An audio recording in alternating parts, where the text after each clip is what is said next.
Imagine a nation on the edge, streets flooded with millions of voices crying for freedom, a ruler whose power seemed untouchable, and one man in exile whose words would ignite a revolution. In 1979, Iran changed forever. History was written in fire, blood, and courage. What really happened during the Iranian Revolution? What really happened during the Iranian Revolution? The untold stories, the hidden struggles, the shocking moments that shook a monarchy to its core. Stay with us, because what you are about to witness will take you inside the revolution like never before. We'll explain everything in this video, step by step.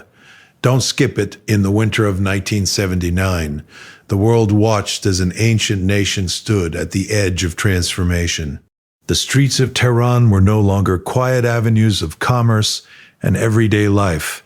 They had become rivers of anger, hope, fear, and revolution. For decades, Mohammad Reza Shah Pahlavi had ruled Iran with immense power. He presented himself as a modernizer, a king determined to drag his nation into the future. Under his rule, highways were built, industries expanded, and the capital glittered with signs of rapid modernization. To many in the West, the Shah was a symbol of progress and stability in the turbulent Middle East. But beneath the bright lights of modernization, another story was unfolding. For millions of ordinary Iranians, life under the Shah felt very different. His government ruled with an iron grip. Political dissent was crushed by the feared secret police, Savak, an intelligence agency notorious for surveillance, arrests, and brutal interrogations. Opposition voices were silenced. Newspapers were censored. Fear lingered quietly in homes, classrooms, and marketplaces. At the same time, the Shah's ambitious modernization program, known as the White Revolution, disrupted traditional Iranian society. Land reforms weakened old rural systems. Rapid urbanization flooded cities with unemployed migrants, and many religious leaders believed the reforms were eroding Iran's Islamic identity. Among those critics was a cleric who would soon become the face of revolution, Ruhollah Khomeini. Years earlier, in 1963, Khomeini had openly condemned the Shah's rule. For his defiance, he was arrested and eventually forced into exile. First, he was sent to Turkey, then Iraq, and finally to a small village in France. Yet exile did not silence him. Instead, it amplified his voice. From abroad, Khomeini's speeches were recorded onto cassette tapes and smuggled into Iran. These tapes spread from mosque to mosque, from bazaar to university dormitory. People gathered quietly at night to listen to his words calling for justice, dignity, and the end of the Shah's rule. By 1978, the tension in Iran had reached a breaking point. Protests began to erupt across the country. First in religious cities like Qom, then spreading rapidly to Tabriz, Isfahan, and finally the capital itself. Each demonstration followed tragic pattern. Protesters marched through the streets, shouting slogans against the Shah. Soldiers opened fire, people died, and 40 days later, following a Shiite tradition of mourning, even larger crowds gathered to honor the dead. Those gatherings became new protests, which again turned deadly. The cycle of mourning and rebellion kept growing. Factories shut down. Oil workers went on strike, crippling the nation's most vital industry. Universities became centers of resistance. Students, workers, clerics, and intellectuals, people from vastly different backgrounds, found themselves united by one powerful demand: the Shah must go. Then came a day that shook the nation to its core. On September 8, 1978, in Jala Square, thousands of protesters gathered despite the government's declaration of martial law. Soldiers surrounded the square. What happened next became known as Black Friday, 1978. Gunfire erupted. Chaos and terror filled the air as troops fired into the crowd. Chaos and terror filled the air as troops fired into the crowd. When the smoke cleared, the streets were stained with blood. The massacre shattered any remaining hope of reconciliation between the Shah and his people. From that moment forward, the revolution became unstoppable. By January 1979, the Shah's authority had collapsed. Demonstrations filled the streets daily. Government officials resigned. The army began to fracture. And on January 16, 1979, after nearly 4 decades of rule, Mohammad Reza Shah Pahlavi left Iran. His departure was quiet, almost surreal. At the airport, cameras captured the once powerful monarch walking slowly toward his plane. His empire, the Pahlavi dynasty, was crumbling behind him. Millions of Iranians celebrated in the streets. They believed a new era of freedom had begun, but the revolution was not yet finished. 2 weeks later, on February 1st, 1979, an airplane touched down at Mehrabad International Airport. Inside was Ruhollah Khomeini. After 15 years of exile, he returned to Iran. The scene was extraordinary. Millions of people flooded the streets of Tehran, welcoming him like a spiritual hero. For many, he represented justice, faith, and resistance against tyranny. Within days, the revolutionary movement dismantled the Shah's remaining government. Military units declared neutrality. Revolutionary committees seized control of institutions. By February 11, 1979, the monarchy had officially collapsed. The Iranian Revolution had succeeded. Soon after, Iran held a national referendum. The people voted overwhelmingly to abolish the Repression monarchy and establish a new political system, the Islamic Republic. Khomeini became the nation's supreme leader, and a new constitution reshaped the country around Islamic governance. But revolutions rarely end neatly. The changes in Iran shocked the global order. A key ally of the United States had transformed into a fiercely independent Islamic state. The balance of power in the Middle East shifted dramatically. Later that same year, the world would witness another crisis, the Iran hostage crisis, when revolutionary students seized the American embassy in Tehran, holding diplomats hostage for 444 days. The revolution that began with protests in the streets had become an event that reshaped international politics. Yet beyond the politics and headlines lies a deeper truth. The 1979 Iranian Revolution was not only a struggle for power, it was a moment when millions of ordinary people, workers, students, clerics, and families believed they could change the destiny of their nation. Some saw the revolution as liberation. Others later saw it as the beginning of new restrictions and struggles. History still debates its meaning, but one fact remains undeniable. In the winter of 1979, the people of Iran brought down a monarchy that had ruled for generations. And in doing so, they changed the course of their country, their region, and the world forever. If you stillness in these words, subscribe to join this space of presence and share your deepest now in the comments below. The first keynote, widespread dissatisfaction with the Shah's authoritarian rule and modernization policies, represents a deeply complex and multi-layered phenomenon that had been brewing in Iran for decades before the revolution erupted in 1979.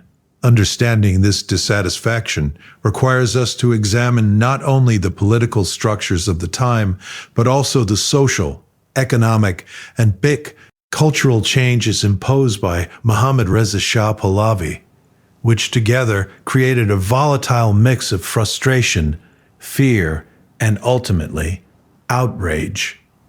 The Shah, who ascended to the throne in 1941 following the abdication of his father, Reza Shah Pahlavi, inherited a country that was underdeveloped, fragmented, and heavily influenced by foreign powers.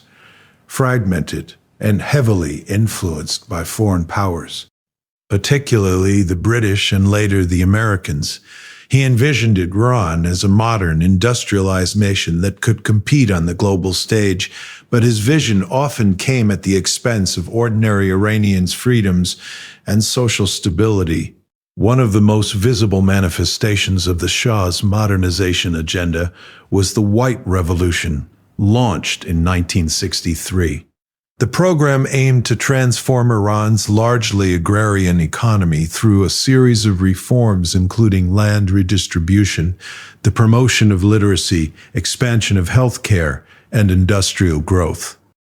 While these reforms were ambitious and in some cases improved infrastructure and educational opportunities, they also generated significant resentment among key segments of Iranian society. Land redistribution, for instance, dismantled traditional rural power structures and often left peasants with plots that were too small or unproductive to sustain their livelihoods.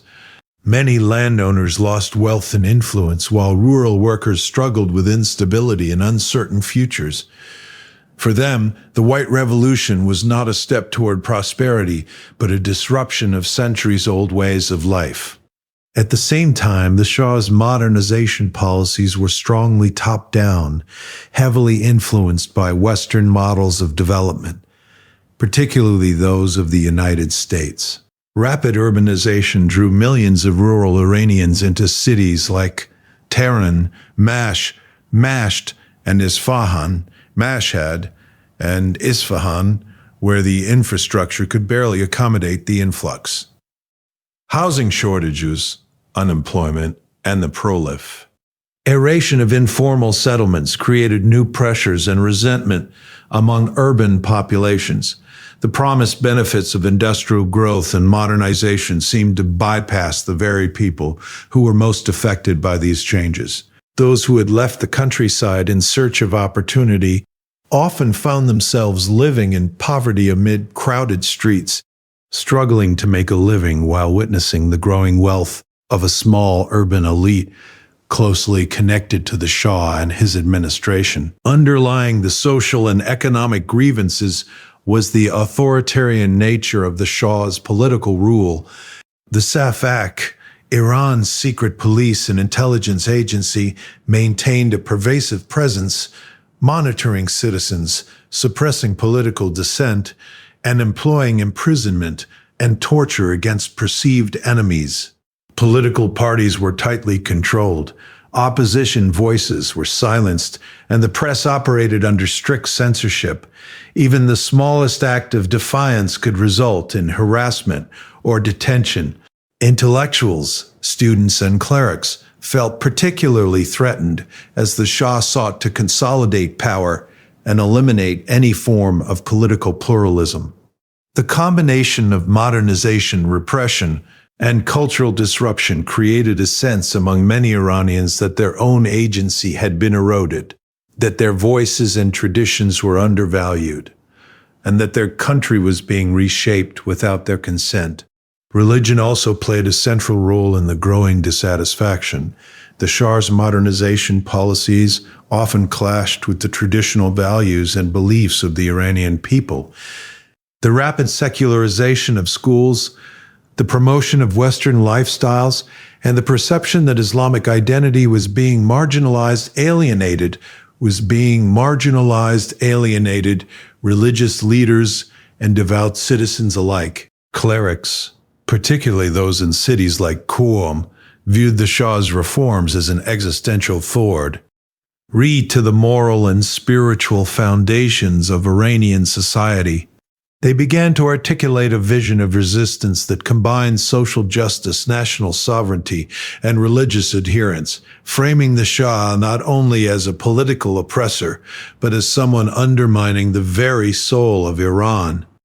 Economic disparities further exacerbated popular dissatisfaction, while a small segment of society, largely urban elites, bureaucrats, and those connected to the Shah's inner circle, benefited immensely from modernization and foreign investment. Large portions of the population experienced stagnation or decline in their living standards. Inflation, uneven distribution of wealth, and limited access to social services made the promises of progress seem hollow. Students, workers, and peasants all perceived that the gains of modernization were concentrated among the few, while ordinary citizens bore the burdens of change.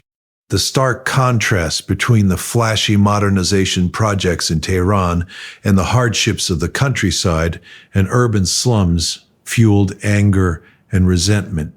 Compounding the economic and social grievances was a profound sense of political alienation.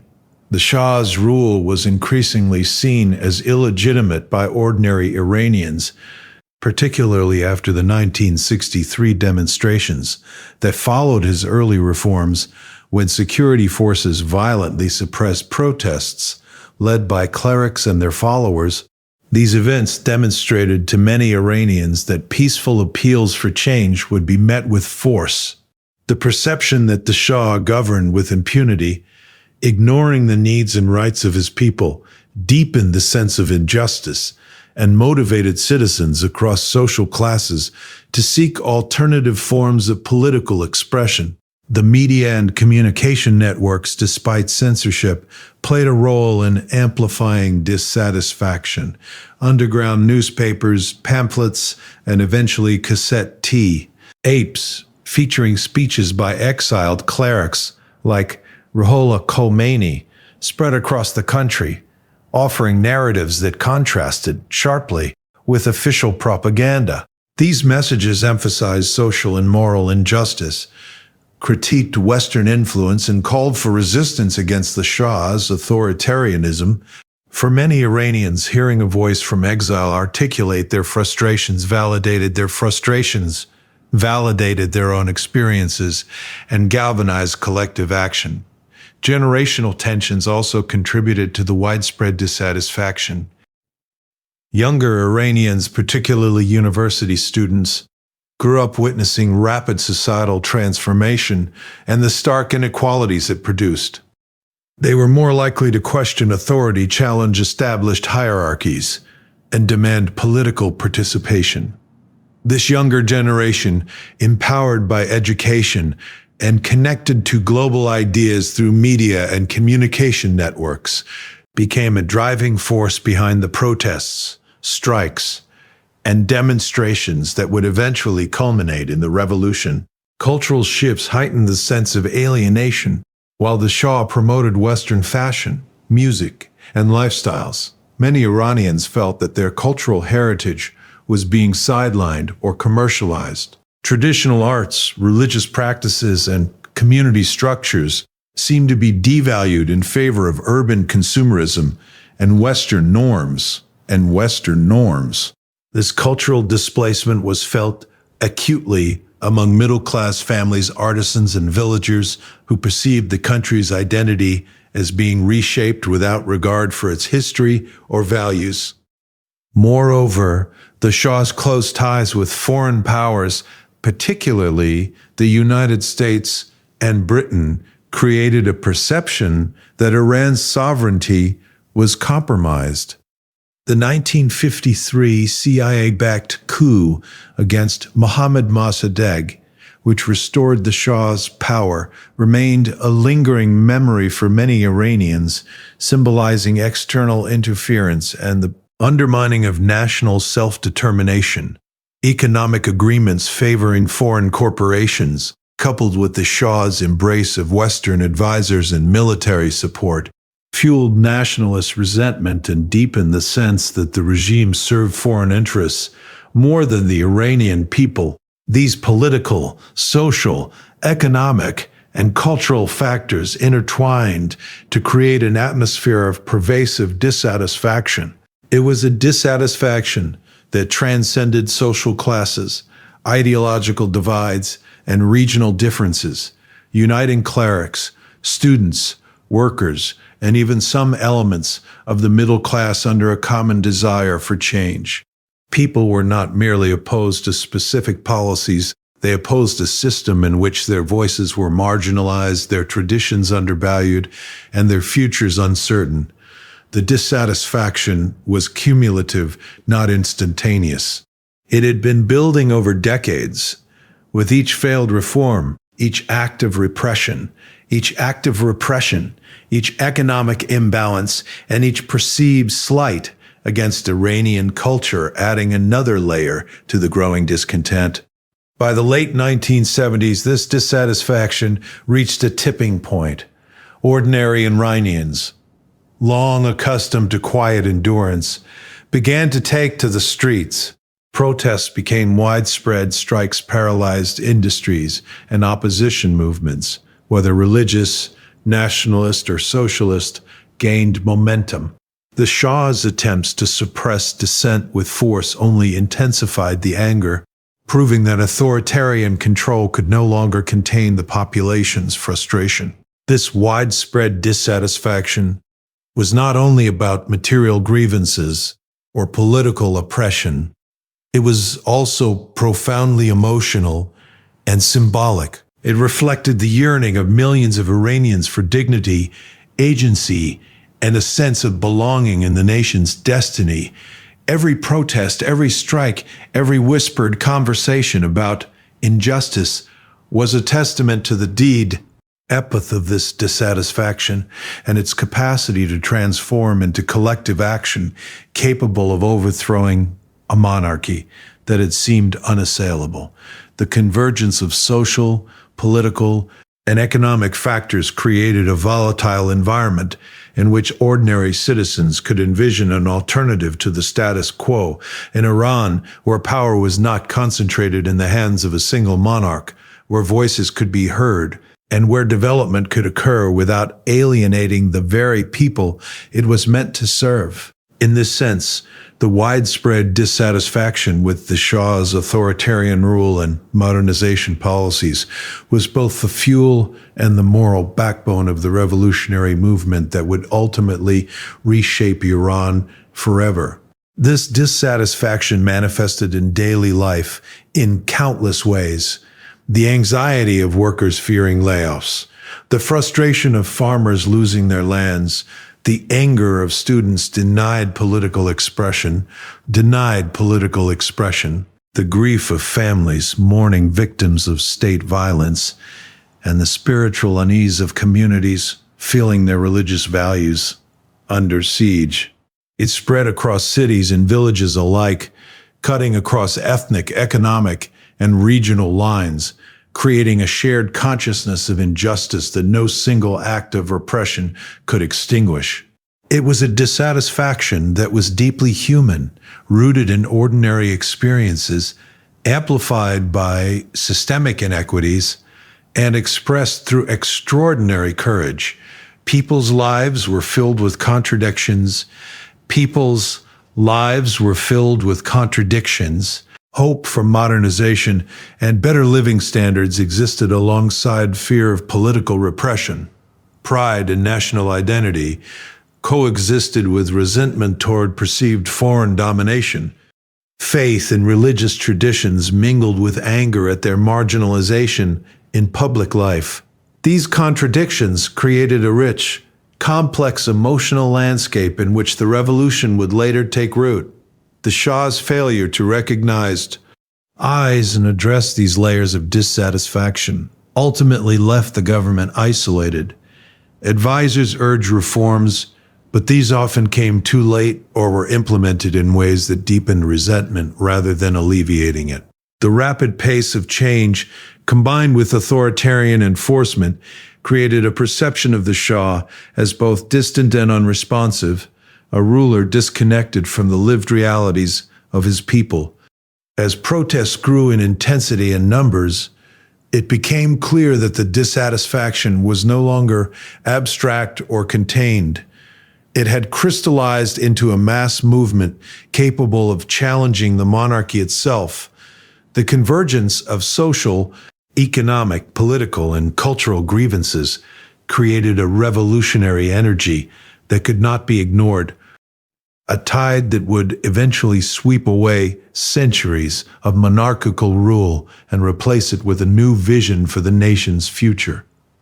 If you stillness in these words, subscribe to join their space of presence and share your deepest now in the comments below. The second keynote, Exile and Influence of Ruhollah Khomeini as the revolution's spiritual leader, represents one of the most pivotal and defining elements of the Iranian Revolution of 1979. To understand Khomeini's influence, one must first appreciate both the personal journey of this cleric and the broader context of Iranian society that allowed his voice, even from afar, to resonate so powerfully. Ruhollah Khomeini was born in 1902 in the small town of Khomeini, a modest background that rooted him in the traditional religious and cultural fabric of Iran. From an early age, he displayed intellectual curiosity, religious devotion, and a keen sense of justice, qualities that propelled him into the ranks of Iran's influential Shiite clergy. Over the decades, he became a vocal critic of both secular policies and the concentration of power in the hands of the Shah, advocating for a government that reflected the principles of Islamic justice and morality. Khomeini's rise to prominence was inseparable from the political and social tensions that characterized Iran during the mid-20th century. The Shah's modernization programs, particularly the White Revolution of the 1960s, disrupted traditional Iranian society and alienated the clergy. Land reforms, secular education policies, and the promotion of Western cultural norms were seen as encroachments on religious authority and societal traditions. Khomeini, who had long emphasized the importance of Islamic governance as a moral and social anchor, found himself increasingly at odds with the state. His critiques were not merely rhetorical. He actively sought to mobilize communities and religious networks against policies he deemed oppressive or incompatible with Islamic principles. In 1963, Khomeini's opposition reached a critical juncture following his outspoken condemnation of the Shah's rule and the White Revolution. He was arrested and sentenced to imprisonment. This marked the beginning of a period of intense confrontation between the cleric and the monarchy. Khomeini's arrest sparked widespread protests in cities such as Qom, where religious students and citizens rallied to demand his release. The Shah's security forces responded with violence and dozens were killed. These events demonstrated the ability of Khomeini to galvanize public sentiment and revealed a deep reservoir of popular dissatisfaction with the Shah that would later become central to the revolutionary movement. Exile became a turning point in Khomeini's political trajectory. Initially sent to Turkey, he was later moved to Iraq, and finally, in 1978, he resided in a small village in France. While exile physically separated him from his supporters in Iran, it paradoxically amplified his influence, removed from the immediate threat of the Shah's security apparatus. Khomeini gained the freedom to articulate his vision for Iran more openly, producing sermons, writings, and speeches that were recorded and smuggled back into the country. These recordings, often on cassette tapes, traveled through networks of clerics, students, and merchants, reaching mosques, homes, and universities. In a society already simmering with dissatisfaction, Khomeini's words provided coherence, direction, and a unifying ideology. Khomeini's messages resonated because they addressed multiple layers of grievance simultaneously. Politically, he challenged the legitimacy of the Shah's authoritarian rule, calling attention to oppression, censorship, and the arbitrary use of power. Socially, he spoke to ordinary Iranians' frustrations with economic disparities, urban overcrowding, and the erosion of traditional lifestyles under modernization policies.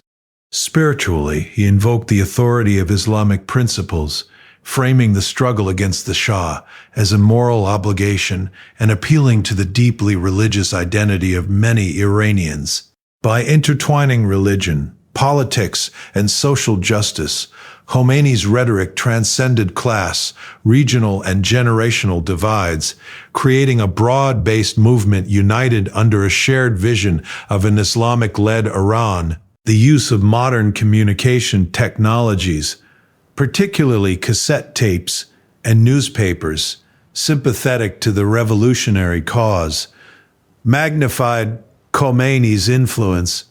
In a country where the government tightly controlled official media, these tapes became a lifeline for dissenting voices, allowing Khomeini to circumvent censorship and reach millions. People would gather in private homes, mosques, and public spaces to listen, discuss, and reflect on his teachings. In doing so, Khomeini effectively turned exile into a platform for mobilization, demonstrating that physical distance could not diminish the force of ideas when those ideas spoke directly to the lived experiences and aspirations of a population. Khomeini's ideology also provided a strategic framework for revolution.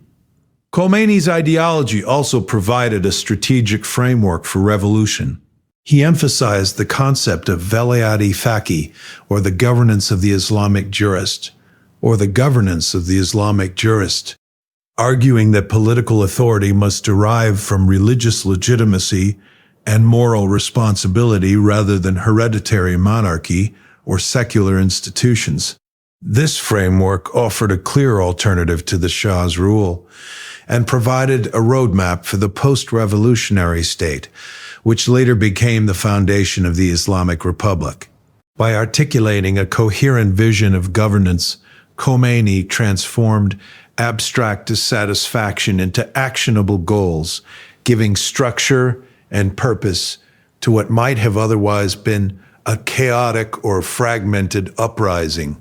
Exile also allowed Khomeini to navigate international dynamics and garner moral and ideological support. While in France, he engaged with journalists, diplomats, and sympathetic foreign observers, ensuring that his cause received attention beyond Iran's borders. International coverage of his speeches and the unfolding protests within Iran helped put pressure on the Shah's government and expose the contradictions between his modernization rhetoric and authoritarian practices.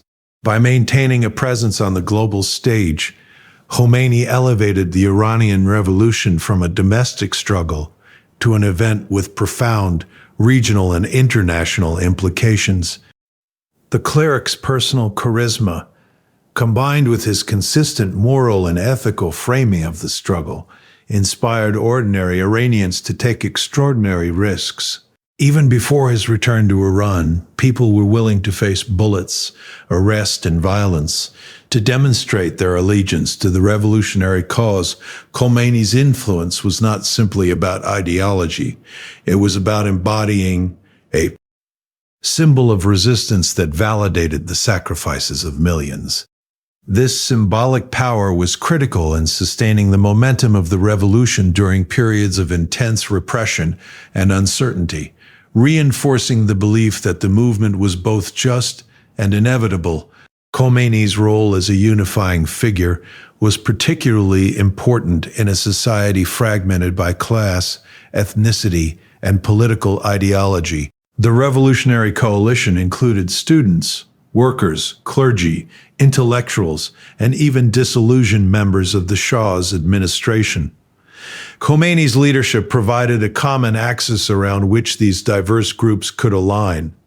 His exile did not weaken his authority. Rather, it created a sense of pilgrimage and devotion among followers who perceived supporting him as a moral imperative and a duty to the nation and faith.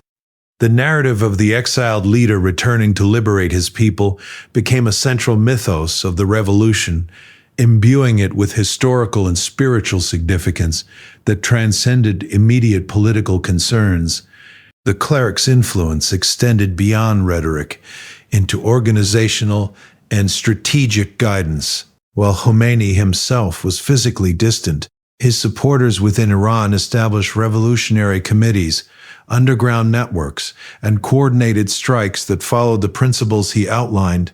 These structures were crucial in maintaining the cohesion of the movement, allowing protests to escalate systematically and strikes to cripple essential sectors of the economy. Khomeini's ideas thus translated into practical mechanisms that made the revolution effective and sustained, demonstrating how intellectual leadership could shape real-world outcomes even from afar. Exile also had a profound psychological effect on both the Iranian populace and the Shah's regime. For the people, Khomeini's persistence from abroad demonstrated resilience and commitment, reinforcing the perception that the revolution was not a fleeting moment but an enduring struggle with moral legitimacy. For the Shah, Khomeini's growing popularity created a persistent threat that could not be neutralized by conventional means of suppression. The regime's inability to contain Khomeini's influence highlighted the limits of authoritarian power when confronted with a leader who commanded widespread moral and ideological allegiance. The cleric's eventual return to Iran on February 1, 1979, after 15 years of exile, marked the culmination of this influence. Millions welcomed him with fervent devotion, a manifestation of the deep loyalty and trust he had cultivated during years of separation. His return symbolized not merely the physical presence of a leader, but the arrival of a vision that had been incubated, refined, and disseminated over years of exile. It crystallized the revolutionary movement and provided the decisive impetus for the final collapse of the Pahlavi monarchy, demonstrating how exile had transformed Khomeini from a domestic critic into the spiritual and political axis of a national upheaval. If you stillness in these words. Subscribe to join Space of Presence and share your deepest now in the comments below. The third keynote: mass protests, strikes, and events like Black Friday in 1978 represents the visible and visceral expression of decades of dissatisfaction, repression, and social unrest in Iran. These demonstrations were not spontaneous eruptions of anger, but the culmination of years of political marginalization, economic frustration, and cultural tension, all catalyzed by the ideological and spiritual influence of figures like Ruhollah Khomeini. The protests were diverse in composition, involving students, workers, religious leaders, bazaar merchants, and even sections of the middle class, demonstrating that opposition to the Shah transcended social, economic, and generational divides. They reflected a society that had become increasingly politicized, where ordinary citizens recognized both the possibility and the necessity of organized resistance. The early stages of protest in 1978 were often sparked by relatively localized grievances, but quickly escalated due to the deep-seated frustrations simmering throughout the country. In Qom, religious students and clerics initiated demonstrations against the regime, particularly criticizing the Shah's disregard for Islamic traditions and the growing presence of Western influence in daily life. These protests were met with immediate and often violent suppression by the Shah's security forces, particularly Savak, who monitored, infiltrated, and dispersed gatherings through intimidation, arrests, and even lethal force. Each confrontation, however, had the unintended effect of amplifying popular anger and drawing more citizens into the movement, as news of violence spread through mosques, neighborhoods, and underground networks. One defining aspect of the protests was their remarkable organization and symbolic resonance. Participants did not merely march in the streets. They adhered to rituals and practices that reflected both historical and religious significance. The Shiite tradition of mourning, particularly the observance of 40-day cycles following a death, became an organizational tool. When protesters were killed in one demonstration, 40 days later, another protest would occur in their memory, larger and more determined than before. This cyclical pattern created sustained momentum, allowing movements to grow in scale and intensity over months. It also intertwined political activism with spiritual and cultural practice, giving the protests a moral legitimacy that resonated deeply across Iranian society. Industriate, Exile, and labor strikes played a critical role in escalating the revolutionary movement. By 1978, workers in major cities such as Tehran, Isfahan, and Tabriz organized strikes in factories, oil refineries, and transportation sectors. The strikes effectively paralyzed the Iranian economy, particularly the oil industry, which was the backbone of national revenue. These labor actions reflected broader social discontent, including grievances about low wages, poor working conditions, and limited political representation.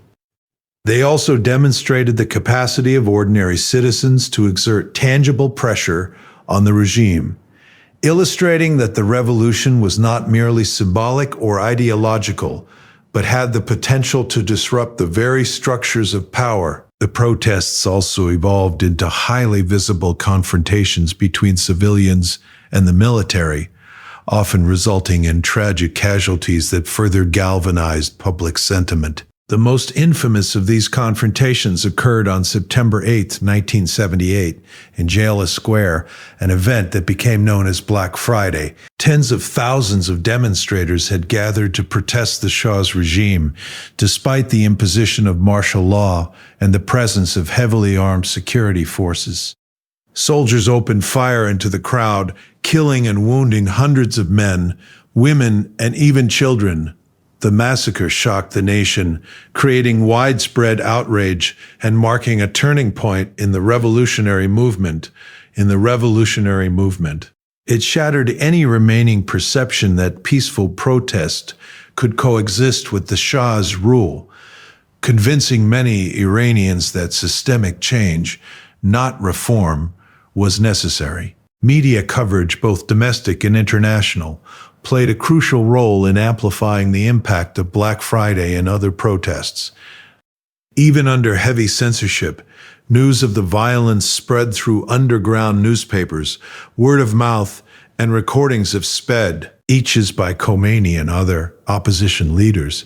International journalists reported on the events, highlighting the regime's use of force against unarmed civilians and drawing global attention to the unrest.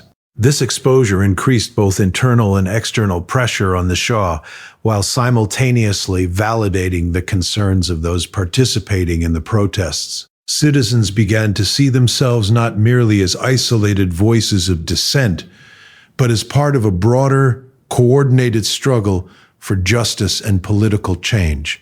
Religious and symbolic elements were deeply interwoven into the protests.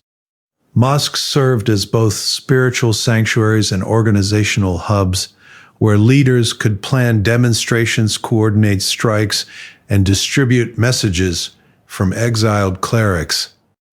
Religious rituals, prayers, and commemorations reinforced community solidarity and imbued the movement with a moral and historical significance.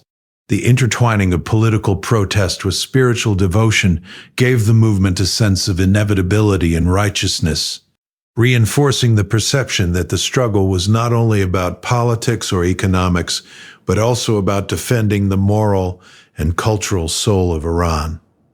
Student activism was another driving force behind the movement. Universities became centers of political mobilization, where young Iranians debated ideas, planned demonstrations, and connected with international movements for human rights and political reform.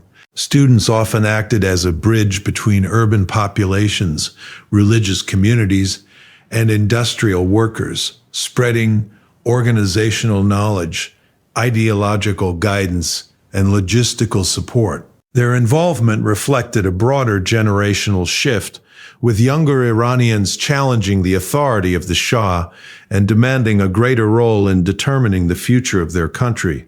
The protests were also geographically widespread, demonstrating the national scope of dissatisfaction. While early demonstrations were concentrated in religious cities and major urban centers, rural regions and smaller towns gradually joined the wave of unrest. This geographic diffusion indicated that the revolution was not merely a localized phenomenon, but a nationwide movement. Farmers, merchants, and rural laborers all participated in varying degrees, bringing local grievances into alignment with the broader revolutionary agenda and highlighting the pervasive reach of public dissatisfaction with the Shah's rule. Another characteristic of the protests was their resilience and adaptability. Despite repeated attempts by the government to suppress dissent through arrests, curfews, and violence, citizens found new ways to organize and resist. Underground networks distributed pamphlets, coordinated secret meetings, and planned successive demonstrations with increasing sophistication.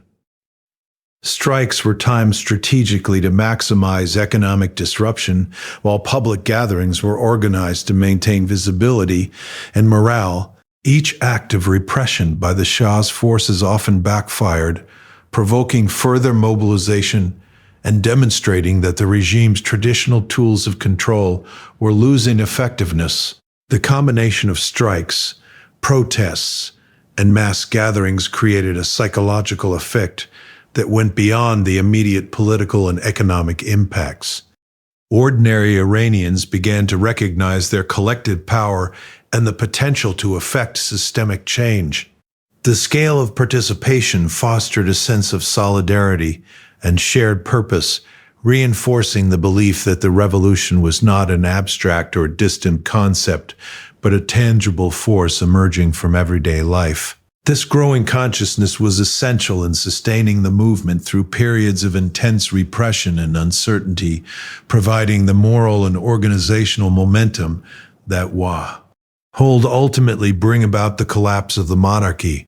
The role of martyrdom in the protests was also central to their emotional and symbolic power. Each death during demonstrations became a rallying point, commemorated through ceremonies, speeches, and subsequent demonstrations. The cycle of loss and remembrance strengthened the moral imperative of the movement, creating a narrative in which personal sacrifice was both honored and strategically leveraged to inspire further participation. This narrative of struggle, suffering, and communal devotion was critical in maintaining the coherence and intensity of the revolutionary movement over many months. As the protests continued through the autumn of 1978, they began to intersect with broader economic and political pressures. Strikes in key industries, particularly oil and transportation, significantly weakened the Shah's capacity to govern effectively. Financial instability, coupled with the growing sense of mass opposition, undermined the credibility and authority of the regime. Government officials and military officers began to question the sustainability of their allegiance to the Shah, leading to fractures within the state apparatus.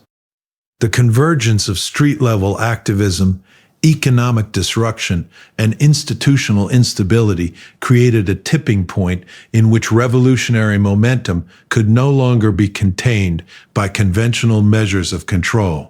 International observers noted the unprecedented scale and intensity of the protests. Unlike earlier political dissent, which had been limited to specific groups or regions, the demonstrations of 1978 encompassed diverse sectors of society and spanned multiple cities and provinces. This widespread participation indicated not only dissatisfaction, but also a deep desire for systemic change The narrative of mass protest, strikes, and tragic events like Black Friday became central to the story of the revolution, shaping both domestic perception and international understanding of Iran's political crisis. If you stillness in these words, subscribe to join these space of presence and share your deepest now in the comments below. The fourth keynote, collapse of the Pahlavi monarchy and the Shah's departure in January 1979, represents the dramatic culmination of years of political tensions, social unrest, and revolutionary activity in Iran. By the late 1970s, the monarchy, which had long been perceived as an unshakable institution, had become deeply vulnerable.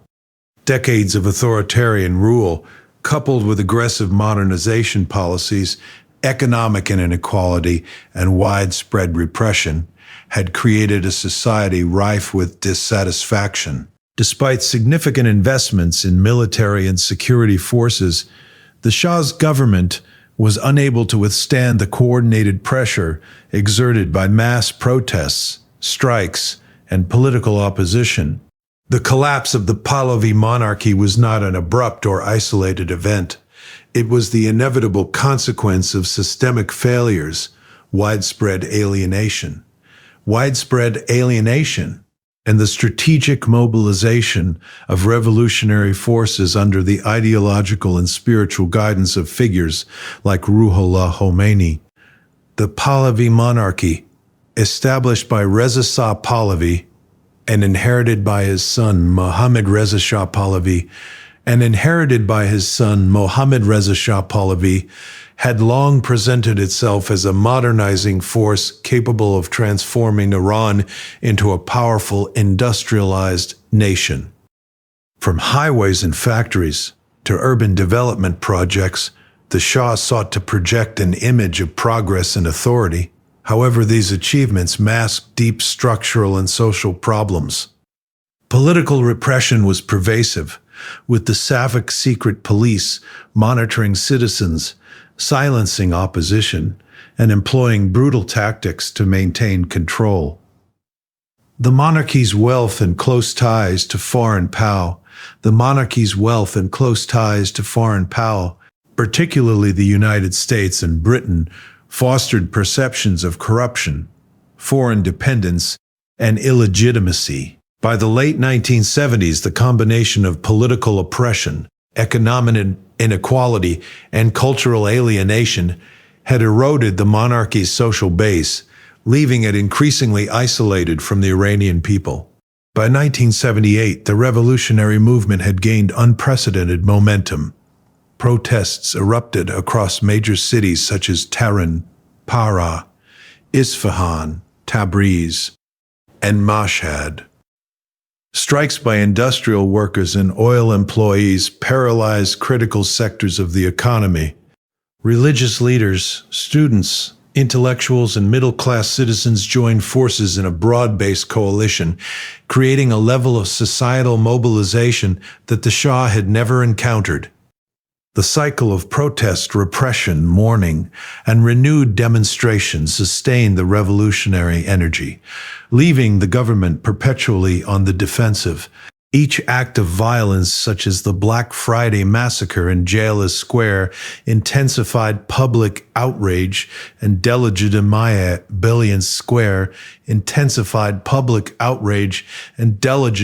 demonstrating that coercion alone could not restore authority. In the political arena, the Shah's government began to show signs of instability. Key figures within the military, bureaucracy, and political elite questioned the sustainability of their loyalty to a regime increasingly incapable of governing effectively. Widespread strikes and demonstrations disrupted communication, transportation, and essential services, exposing the vulnerability of state structures. Reports from intelligence networks indicated that even loyal segments of the armed forces were reluctant to engage in mass repression, fearing both domestic backlash and international condemnation. This fragmentation weakened the monarchy's ability to respond decisively, creating a power vacuum that emboldened revolutionary actors and undermined the Shah image as an unassailable ruler. International dynamics also contributed to the monarchy's collapse. The Shah had long relied on the support of the United States and other Western allies to maintain his grip on power. While initially supportive, these allies grew increasingly concerned about the stability of his regime in the face of escalating unrest. Diplomatic channels conveyed warnings about the potential for widespread violence, while military assistance was recalibrated to avoid further exacerbating the situation. The Shah, perceiving both internal and external pressures, faced a crisis of legitimacy in which the monarchy could no longer be sustained by traditional alliances or foreign backing alone. The Shah's own decisions and responses played a role in accelerating the monarchy's demise. In the months leading up to January 1979, he attempted to implement reforms and concessions, including the appointment of new government officials and the promise of political liberalization. However, these measures were largely reactive, inconsistent, and perceived as too little, too late. By the time the Shah proposed concessions, the revolutionary movement had already consolidated a broad and committed base of support. The reforms failed to address the fundamental grievances of Iranians regarding political repression, economic disparity, and cultural alienation, and thus did little to stem the tide of dissent. By the end of 1978, the Shah's situation had become increasingly untenable. Protests escalated daily, strikes crippled the economy, and opposition leaders gained momentum and credibility. The monarchy's failure to project authority, coupled with the perception of moral and political illegitimacy, eroded public confidence. Within the royal court and among military leaders, discussions about potential evacuation and contingency plans intensified. The Shah recognized that his personal presence in Iran could provoke further violence, and that any attempt to suppress the revolution through force might result in catastrophic bloodshed, further undermining the monarchy. The departure of the Shah on January 16, 1979, was both symbolic and practical. He left Iran with the understanding that the monarchy's control was no longer sustainable, and that his continued presence could trigger further instability. International media captured the image of the Shah walking toward his plane, a figure who had once seemed untouchable, now leaving under the weight of irreversible political pressure. His departure signaled to both supporters and opponents that the era of monarchical authority had ended, and that the revolutionary movement had achieved a decisive victory in mobilizing mass support and undermining the structures of power. The Shah's exit also marked a critical psychological turning point for the Iranian population. For years, many had lived under fear, surveillance, and suppression, unsure whether meaningful political change was possible. The abdication of the Shah validated the sacrifices and efforts of protesters, workers, clerics, and students alike. It demonstrated that sustained collective action could overcome authoritarian rule, and that ordinary citizens had the capacity to shape the destiny of their nation. The departure of the monarch transformed abstract aspirations into tangible reality, reinforcing the legitimacy and momentum of revolutionary forces preparing to assume control of the state.